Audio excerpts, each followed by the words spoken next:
কীটনাশক, যেটা মাকড়নাশক না, কীটনাশকের ডোজ হবে 0.5 ml পার লিটার। গোলাপ গাছের পাতা যদি কুকড়িয়ে যায় তাহলে আপনারা কি করবেন, কি ওষুধ আপনারা ব্যবহার করবেন? গোলাপ গাছের পাতা মূলত কুকড়ায় দুইটা জিনিসের কারণে।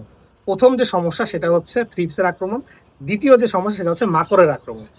তো এই গাছটা একটু দেখো, এই গাছটা কিন্তু এটা হচ্ছে টপ সিক্রেট একটা গোলাপ। এটার মধ্যে প্রচুর পরিমাণে মাকড়ের এবং থ্রিপসের আক্রমণ হয়ে থাকে। মাকড়ের আক্রমণ একটু কম হলো, থ্রিপস এই গাছটাকে ছাড়ে না, মানে খুব মজা করে এই গাছটা সে নষ্ট করবে, থ্রিপসের কথা বলছি। তো এই জন্য আপনারা যেটা করবেন, আমি যেটা ব্যবহার করি সেটা আপনাদেরকে বলে দিচ্ছি। থ্রিপসের জন্য আপনারা টিডো এমিটাপ সপ্তাহে একদিন করে, অবশ্যই এই সপ্তাহে যদি আপনারা টিডো দেন, পরের সপ্তাহে যে ইমিটাপ, এরকম করে ঘুরিয়ে পেঁচিয়ে দিবেন।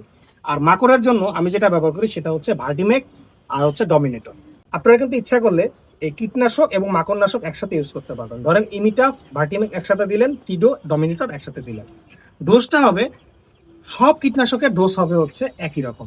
যেমন আপনাদেরকে বলে দিই, কীটনাশক যেটা মাকড়নাশক না, কীটনাশকের ডোজ হবে 0.5 ml পার লিটার, আর মাকড়নাশকের ডোজ হবে 1 ml পার লিটার। আপনারা এই দুটো ভালো করে মিক্স করে সুন্দর করে গাছে স্প্রে করে দেবেন সপ্তাহে একদিন করে। তাহলে দেখবেন ইনশাল্লাহ পাতা কোঁকড়ানো, পাতা মুচড়ে যাওয়া, এসব সমস্যা থেকে আপনারা তাড়াতাড়ি রেহাই পেয়ে যাবেন। ধন্যবাদ তোমার সাথে থাকার জন্য। সাবস্ক্রাইব ফলো করে সাথে থাকুন।